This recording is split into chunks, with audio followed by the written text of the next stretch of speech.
ඇයි පොඩි පුතේ දන්නේ මෙන්නේ? අද චතුරගේ උපන්දිනේනේ කිරියම්මේ.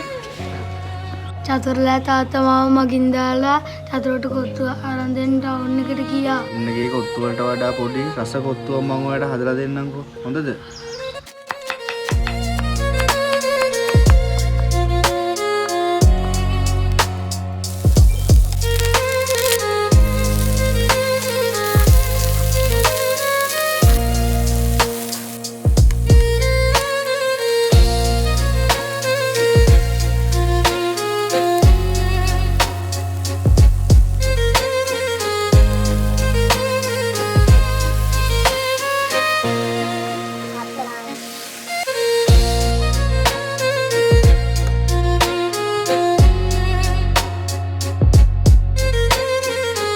පොඩි මේ ඔයයි කොත්තුව මං හදාගෙන ආවා. ඔයා ඉන්නක රස කෑම තමයි ෂාන් අයියා thank you.